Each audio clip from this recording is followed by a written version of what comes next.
So welcome to the Code Maven, Rust Maven meeting and presentation. My name is Gabor Szabo. I have been programming for something like 40 years, teaching programming for about 25 years, and I've been working with Rust for a year, more or less a year.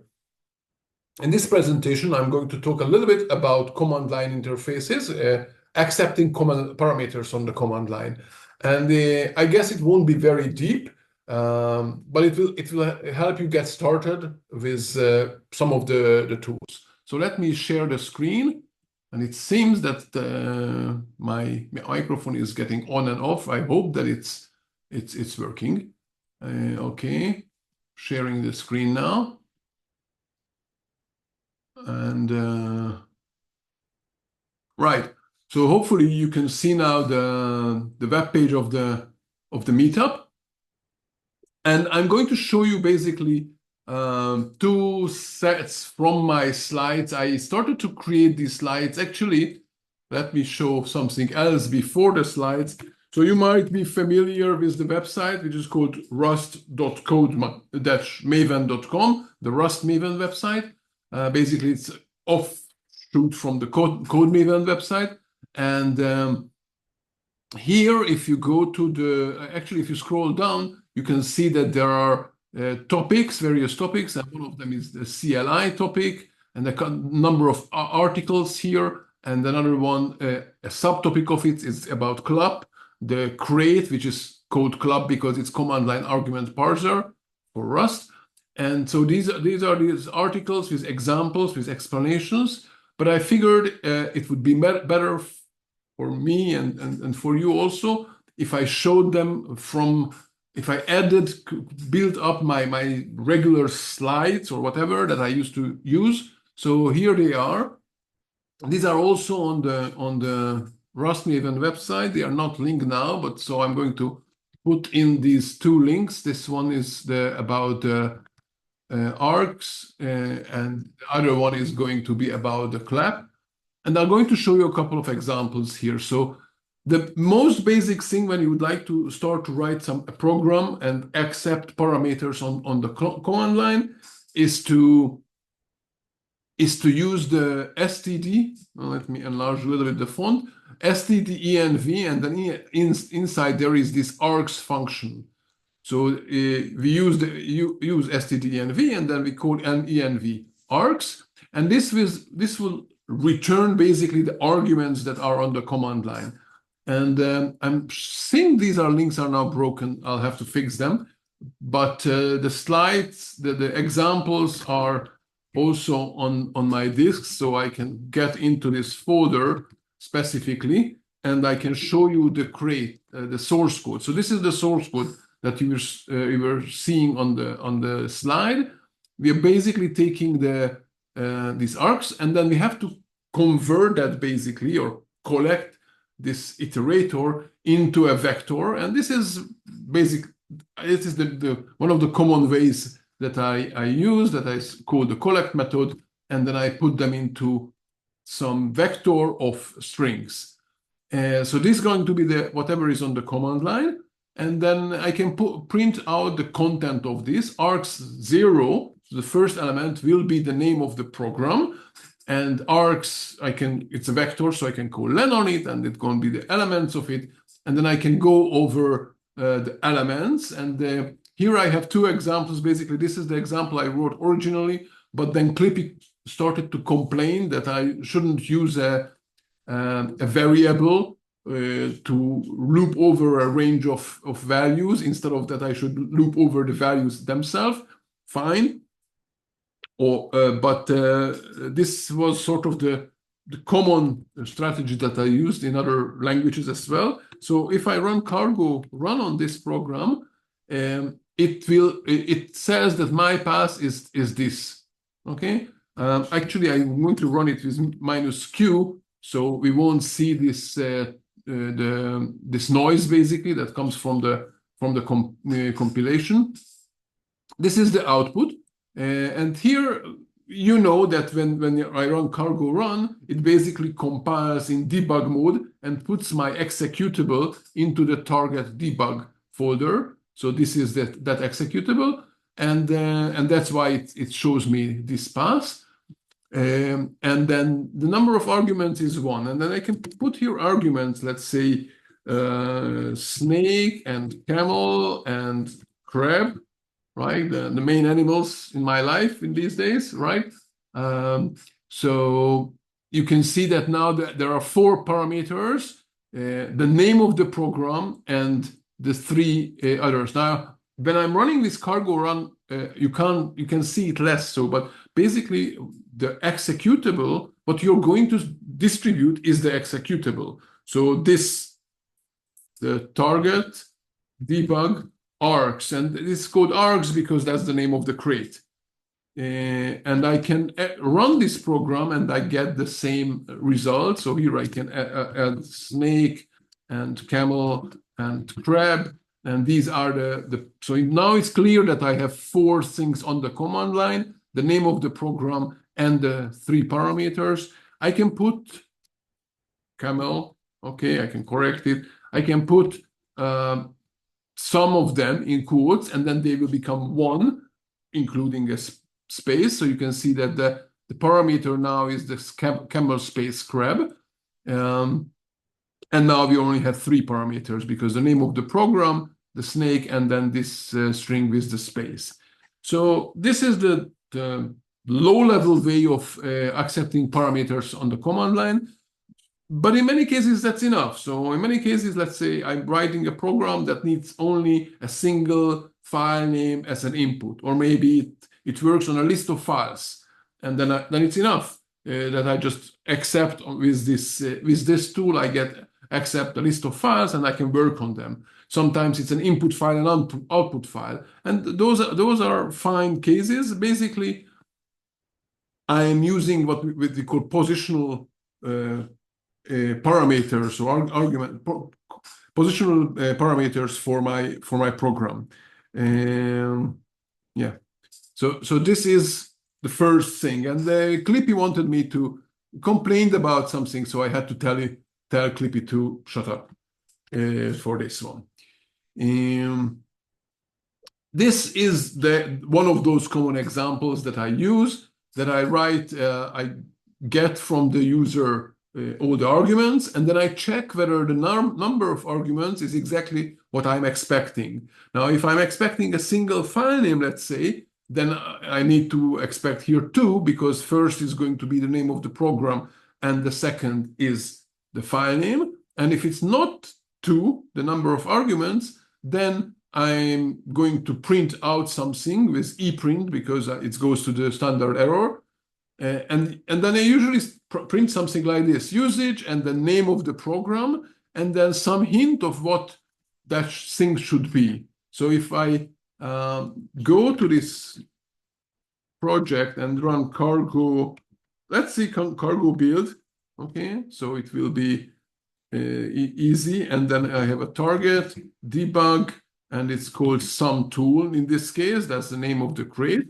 So if I run this program, it will tell me, oh, the usage is running this thing and providing a file name. So here is a file name, data.txt, and now it's happy. We are working on this file. It doesn't do this program doesn't do anything with the file. It just accepts it.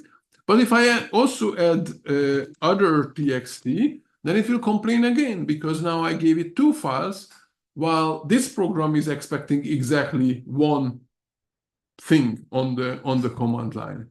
So this is how we can access. This is how I print out the name of the program and then this file name, and then I call process exit, for which std process to exit the program and set the exit code to 1 in this case.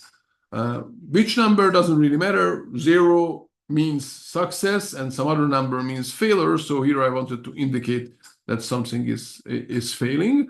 And then if I pass this if statement, then I know that there is exactly 1 parameter. I can access it, and then this way I can assign it to some more meaningful variable name that just saying args1, and then I can start using it as I like it, that variable name. So that's it basically. Now there's another example with 2 parameters where it's I think calculating the whatever the circumference of a rectangle. Very interesting, I know. It's expecting 2 values at the end 2 numbers.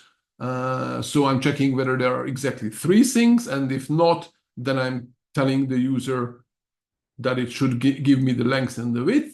And then I can use the arcs1 and arcs2. Here I didn't even give it a name. And then I trim down whatever is there and parse it, and then expect and I assign it to something like an I32 just to get an integer. And I used here expect. It doesn't really matter at this point. You will do some kind of an error checking here, obviously, probably something more robust than just panicking. So that's the basics. But when you write anything bigger than this programs, anything that needs more parameters, or then or some of the parameters are optional and all kind of combine things, then you need one of these tools that can actually parse the content of these arcs and do something interesting. And one of the most popular traits to do this is the CLUP create, and that's what we are going to look at. So CLUP stands for Command Line Argument Parser. And yes, here there is a link back to the other slide. So to start with that, there is a link to CLUP itself on create.io. Let me get the create.io. So it's here. And the other one is a link to the documentation, again on docs.rs. If you are interested, fine, you'll go and use that. CLUP has 2 main ways of usage. One of them is the derive, the other one is the builder. I'm going to show the derive because that's what I'm using. The builder, I think, is more powerful at the end, but it's not declarative. So the derive looks much easier, much nicer to use, I think. So what do we need for this? We need a crate. Okay, so I create a crate, and then we need to add the CLUP crate as a dependency and enable the derive feature. So it's either you run this execute this command inside the crate folder, or you just add this line to the cargo toml. Let me check. This is 457, and nowadays we are at 457. So apparently I updated it. I think because I created these slides recently, so that's why I have the most recent version of it. Okay, so this is the dependency. I need to use the CLUP parser, and then I define a structure that describes the parameters that I can accept. And in this case, the very first one, I wanted to reproduce basically the one that we had earlier when the program expects 1 parameter on the command line, which is supposed to be a file name. So I created a struct which can be called anything. Okay, I just use the name CLI, but can be anything. And then in the struct, I describe, in this case, 1 field name, file name, and it should be, and it's expected to be string type. And the whole thing is derived from this parser. Okay, that does the magic. And then I can call from this on this struct. I can call the parse method, and that will return some kind of a struct that has the file, basically the CLI struct that has the file name attribute. So if I go to this folder, the CLUP single positional argument folder, let me go there, CLUP, and then CLUP, no, single positional argument folder. I can run cargo run, and let me do it with cargo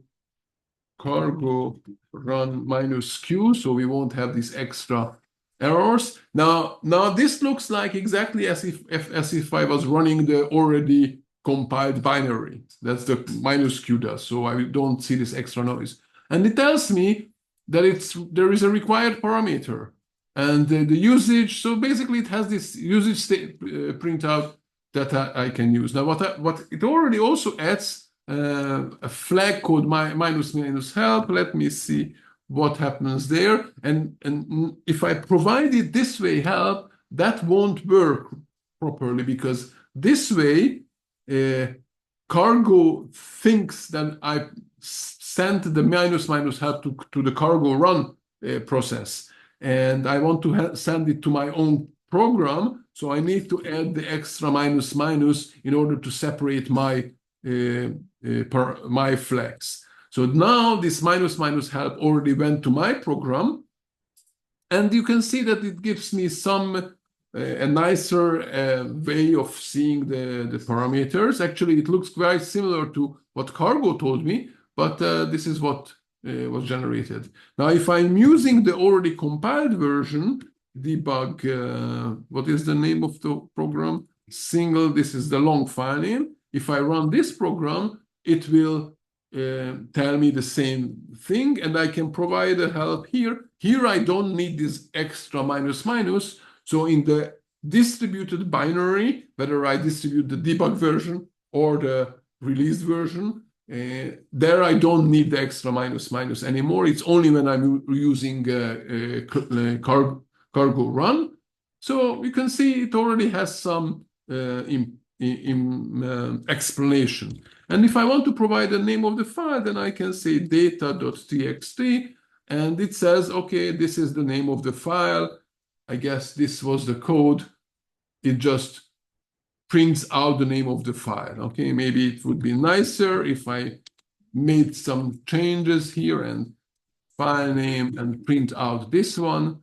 So now let me run this cargo run -q data.txt, so it will compile, and now it has a better output.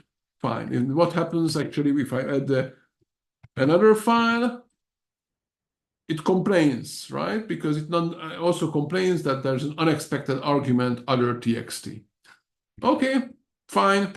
We are good with this. What if you'd like to get more than one of these file names? Actually, here I'm sort of jumped into two different things. One of them is, what if I would like to get more than one of these file names? And in that case, I can say that, oh, I'm expecting a vector of strings. And because a vector can be empty, let's try this slowly. Several positional arguments. So this is the several positional arguments. And let's start with editing out these. So let's, do I need, okay, I can comment this one out. I comment this one out. And I am commenting this line out. Okay, so what I have now is just the files as a vector, and I'm printing out the files. Okay, cargo run. If I just say cargo run, it says, for some reason, it says ports, even though it's not ports, it's files. Okay, you see, I need to update the slides as examples there. Okay, so it says no files. But if I give now 1 txt, 2 txt, then I have those file names, okay? But what if I would like to make sure that there is at least one of those files? Then I can say required true. So now if I run this one with 1 and 2, it works. If I run it with 1 txt, it works.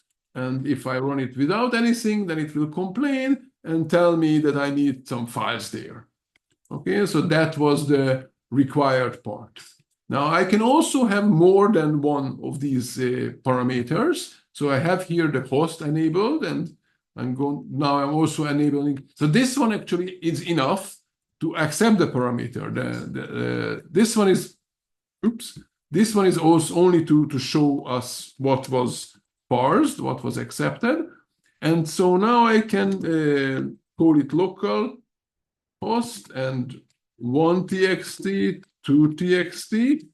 So it looks right. The first one was added to this host to the host argument, and then the other two were the files, which is fine because I defined as the first parameter the host, and then so this is the order in which the struct was defined. But then there is this third thing, which is I think is probably not a good idea, that you can also define these positional parameters after a vector. And so if I enable them, and now I'm running this, then it will automatically somehow assume that the last parameter is going there, and whatever in the middle is going to be the names of the files. Okay, I don't really like this, and I don't even know what happens if I put here, let's say I put here vector string. Okay, and now I run this. Well, it's complaining about that one. Let me comment out for now. Yes, I'm panicked because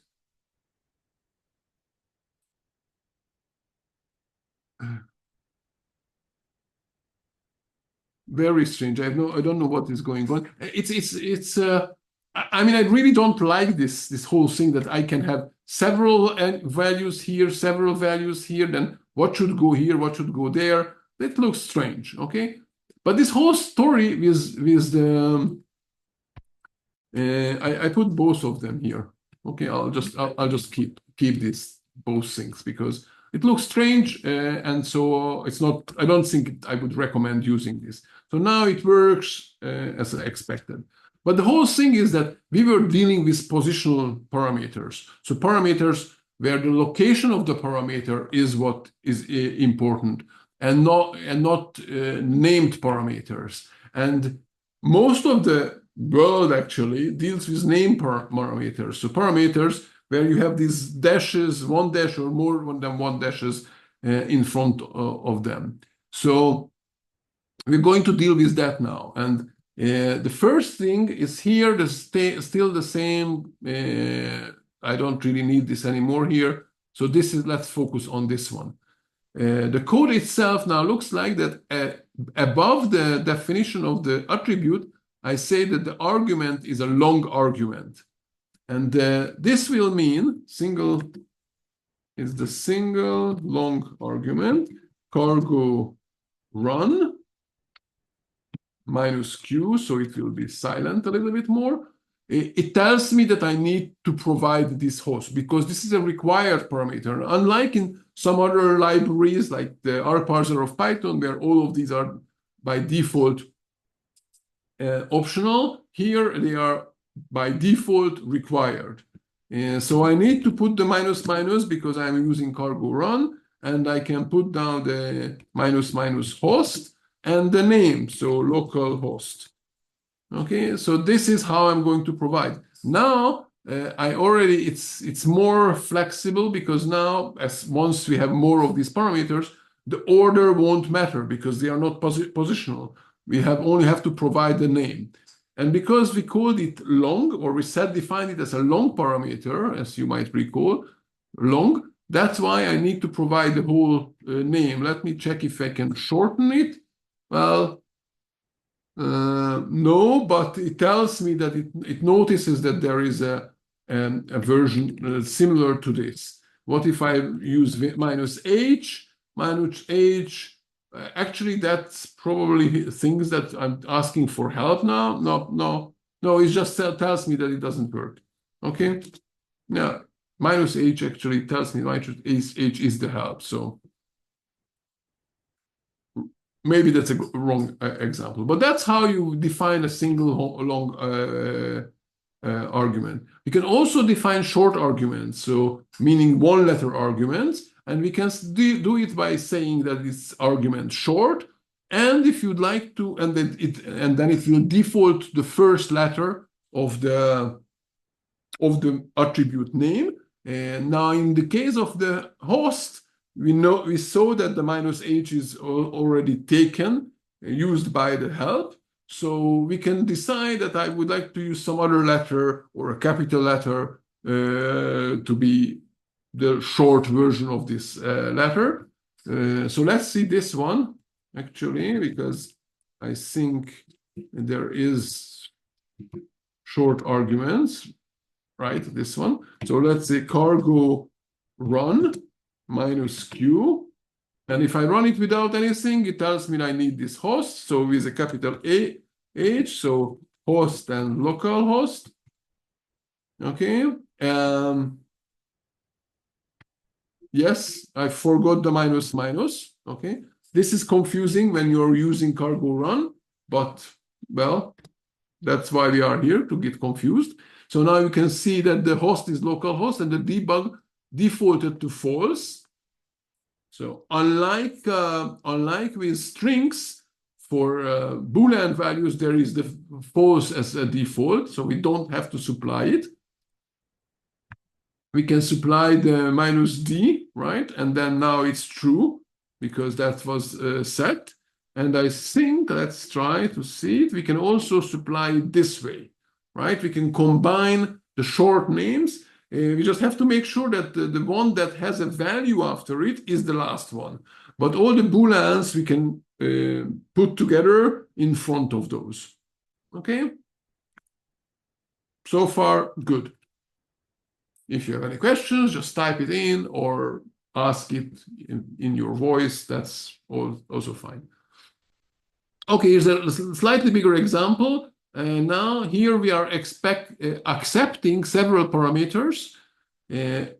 This one is long. All of them are long names, you can see. By the way, I didn't show here, but you can put in this arg list both long and short. So you can have the same attribute name and then allow the user to use both short and long version of it.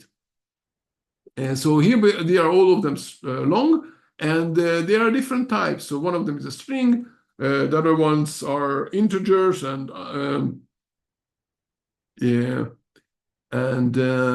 U8 and floating point, and then there's a Boolean. And there is also even something that was defined as a pass buffer. Now, in addition to this, we can also see that we can set default values. And the parameter to use for default values is slightly different from strings to other values. So for strings is default value and the others for default value _t. And here you can set I set the string that this is going to be the default and the others are the default. And that's it. And here I'm just printing them out with the exception of the pass that needs the called display in order to be printed.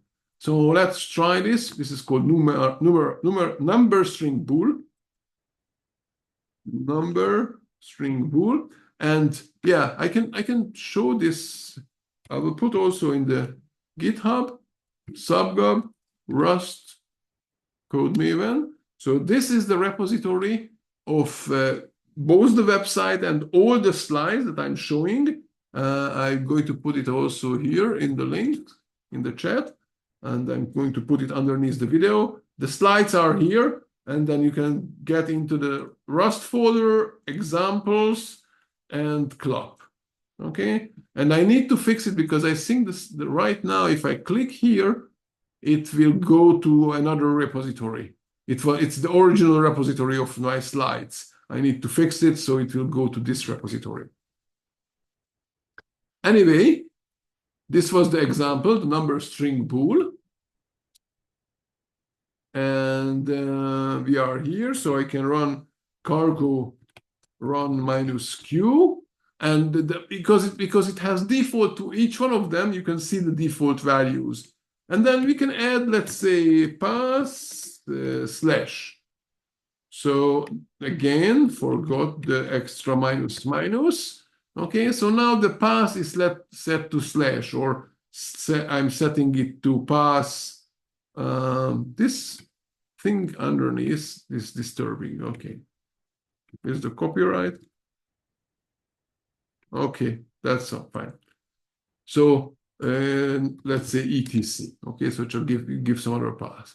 Okay, so this way now I could set the path, and I can set some float to be, let's say 32. Well, it works. 32.8 something. Yeah, this still works because the float, if I try to sell a small number to 3, by default you can see it's 0. So if I set this to 3, now it's 3. What if I had set it to 300? Well, it can't accept 300 because, and it also tells me it has to be between 0 and 255 because it's an unsigned 8-bit number. So that's the range.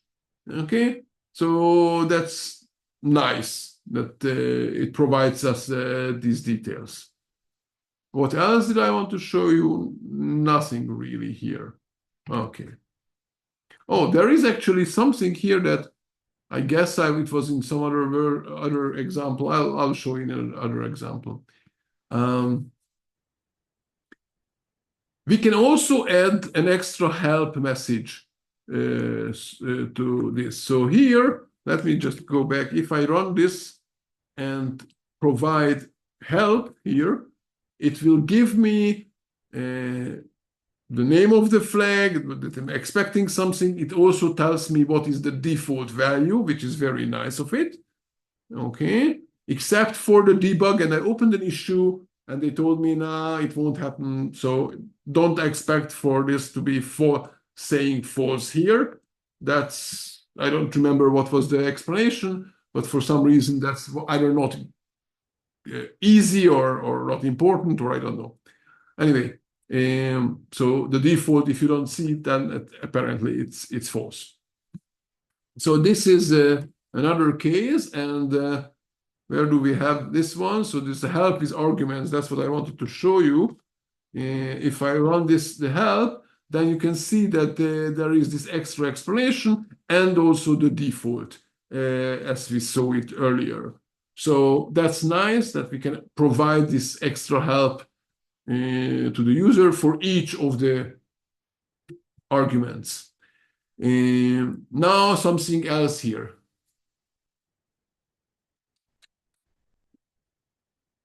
Question whether they are only available in English, all those help-related names like usage or options. Do you mean these ones here by default? I have no idea if Club has any. My computer is set to talk to me in English.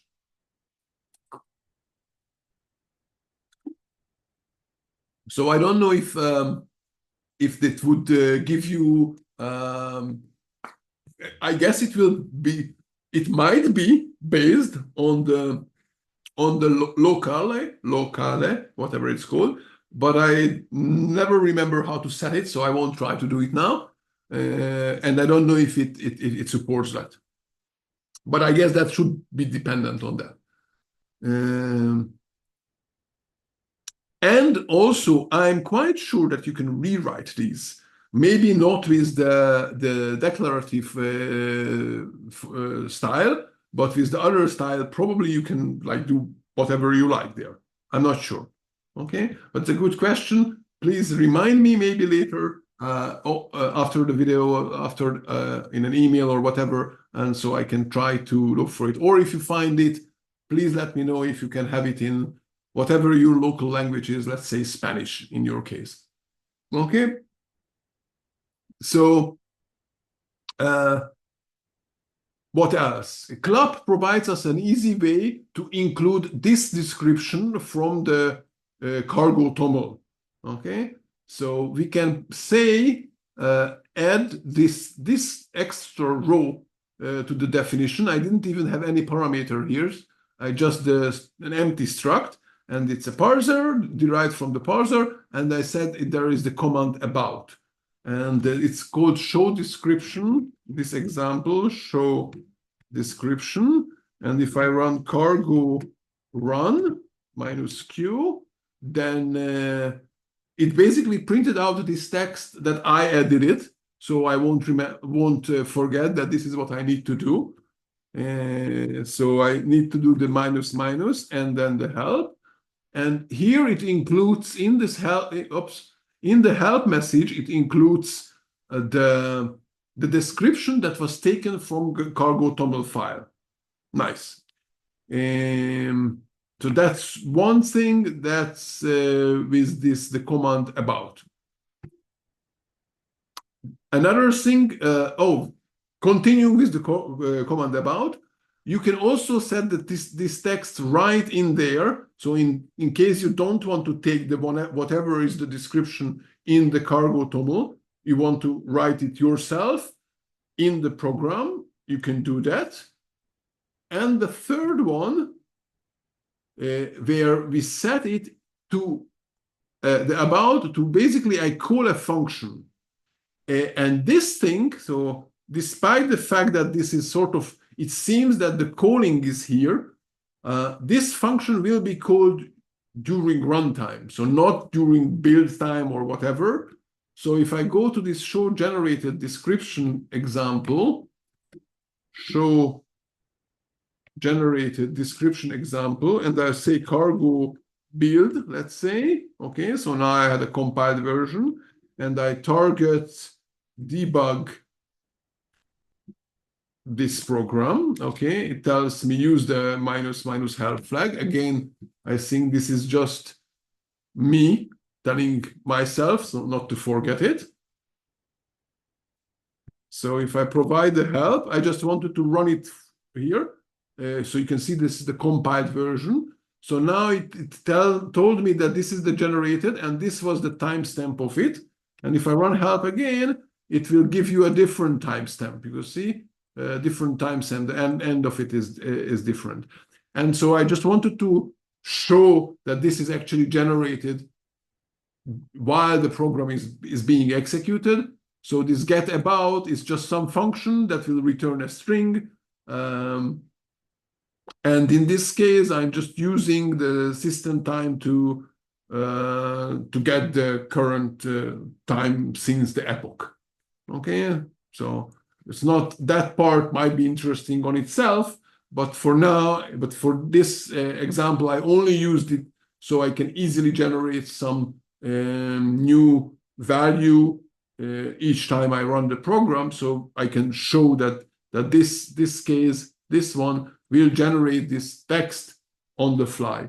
It can be useful, for example, I think if you would like to have you have, let's say, a list of values and you would like to that are taken from some database, and based on that the help will change, so you can extract those and put them in the help message. Strangely, I don't have this version thing, but I think, I don't know, let me check this. Nope, this is not the one. Okay, so I go back to the one of the slides that I actually had. I think apparently I skipped one of the examples, but I can but I saw it by chance that in one of the slides I left it in sort of by mistake, this one. So this number string bool, if I run cargo run minus q, and here I provide version, it will print out the version number from the cargo toml file. And how did I accomplish this? I thought I have a separate example for this, not a big issue. Just adding this command version will provide this feature, okay? So that's not very, it might be interesting or useful. There is also an article somewhere I wrote. Yeah, this is the next slide. Let me find that article. So Rust archive, SHA, how to include the SHA-1 from the Git version. So there is this article that I wrote with examples. I wanted to bake in the current SHA, the current commit from Git into the binary, because especially I write some code and push it out to GitHub, and then there is a CI job regenerating the binary versions and publishing them on the website. Let's say if the tests passed. Fine, but that means that the version number from cargo toml will not change unless every commit I also change that, which I obviously always forget. So what it does, it includes the commit from when it's building the source, the command line program. It embeds the SHA, the commit of the current commit. So I can identify exactly which version of the code the user might be running. And for this, I use the Shadow RS create. And you can take a look at this example. I think I also put this one here. It's using CLAP and this one.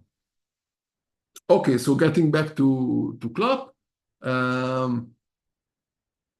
Validating numbers. So this one, I just now added this example from the examples that were on the CLAP documentation. I wanted to extend it a little bit to give a few more examples, but so far this is what I have. So here I have a long a port number, which is long, and it's already U16. So it's already between 0 and whatever 65,000, I think it can contain. But I wanted here to be another range of numbers, so a shorter range of numbers, just to show, of course. So here I says that there's a value parser, and then this is how. So I had to duplicate this. I'm not very happy with this, but I had to duplicate this one. And then I could use this range to set the limitations or the validation rules. So if I go to the command line, validate number range, and I run cargo run -q, and do I remember how it's done? It's long, it's called port.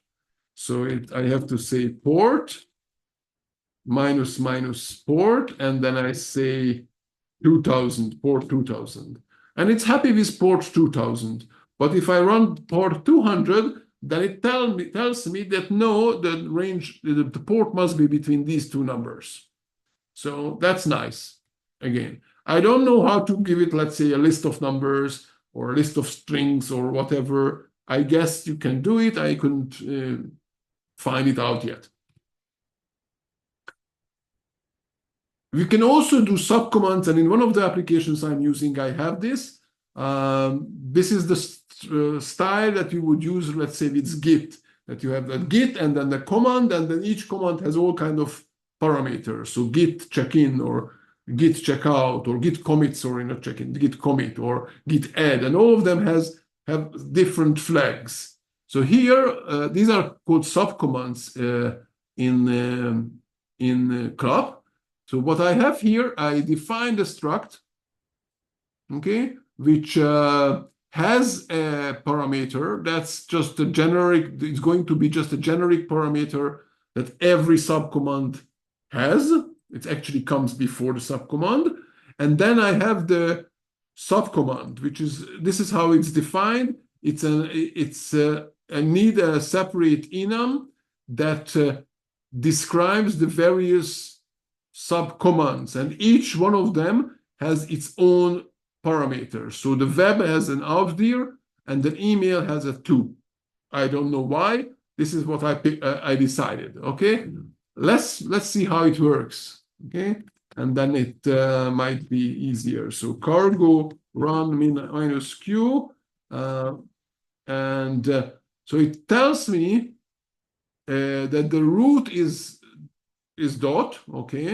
So it's printing out the root, which is the args root, which is this one, this argument defaulting to 0, the dot, that's fine.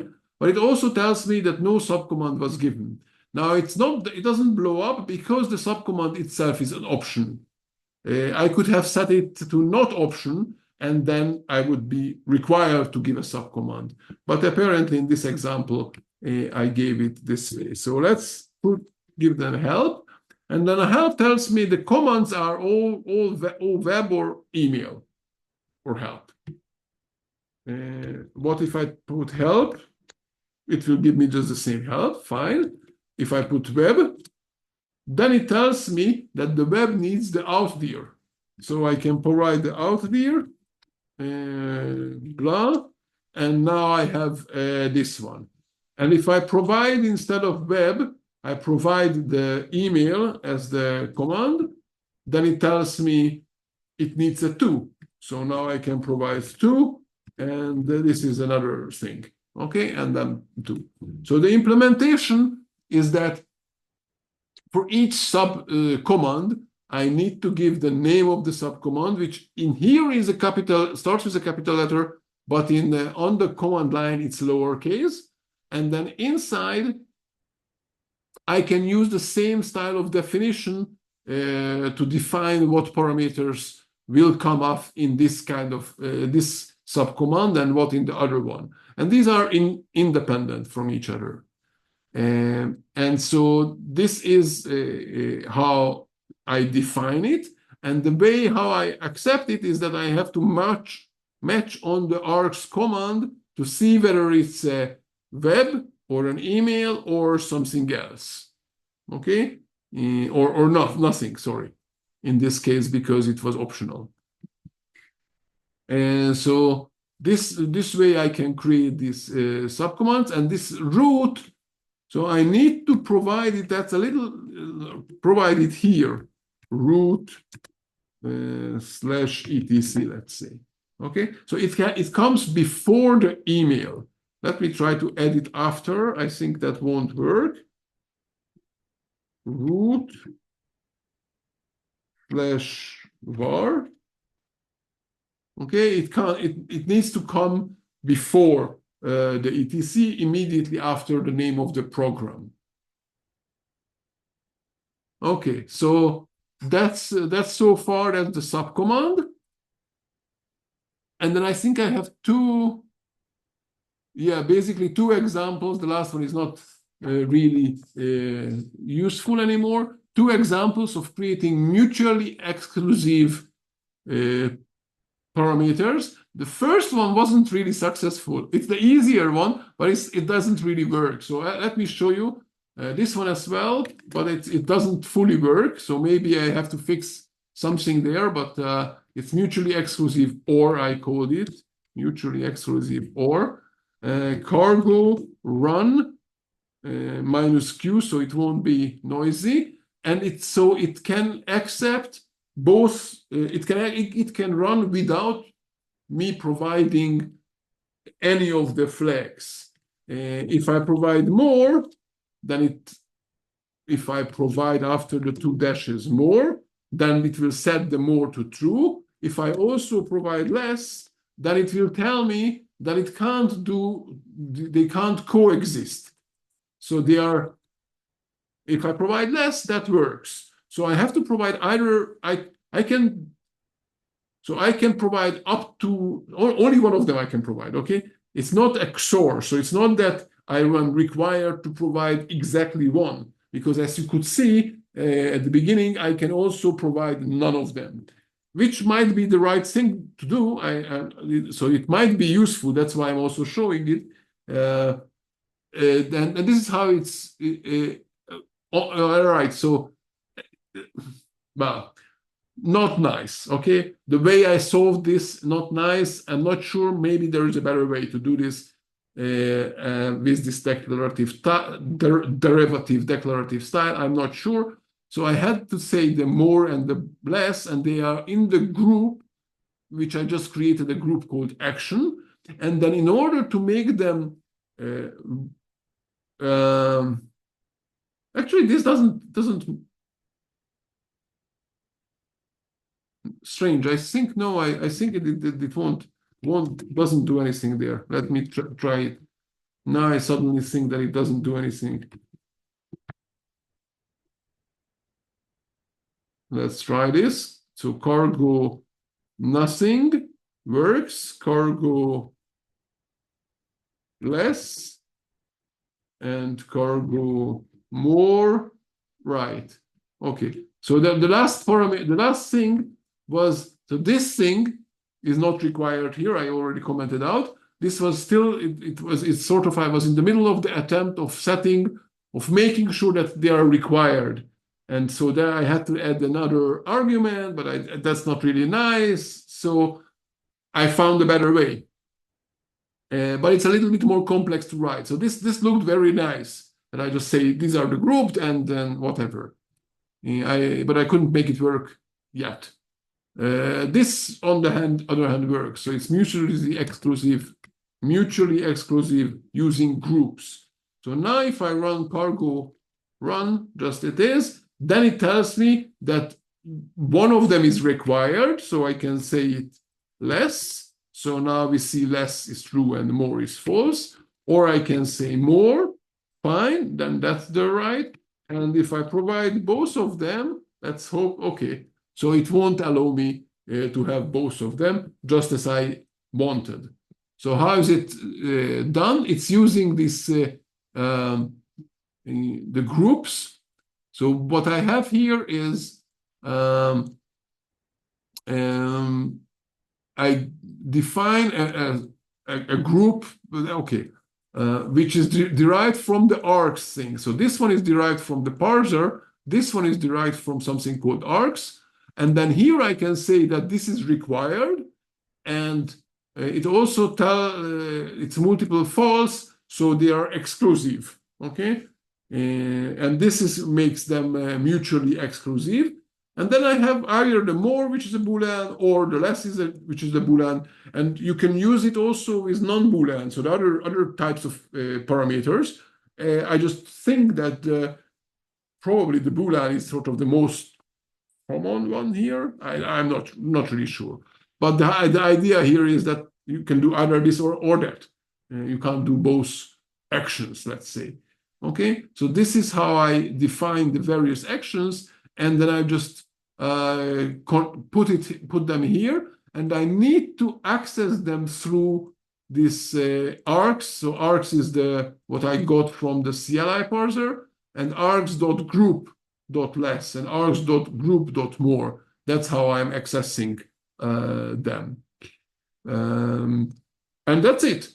The last slide is the last thing that I have is the only one that I had before preparing them, and it wasn't. It's just a demo, which is not very. I think that's not very interesting anymore, because we saw everything that's here. One thing that I haven't showed you, just told you that you can have both long and short for the same parameter name, and then the user will be able to use either one of those. And that's it, I think. Anything here? Nothing here. Nothing anymore here. Okay, so if you have any questions still in the video, that's good to ask. If not, then remember to follow the meetup page. So join the meetup group of Code Mavens. Like the video, follow the YouTube channel, and if you find these videos and these presentations useful, then also consider supporting me through one of these means. And hope to see you at the next presentation. So see you in the meantime.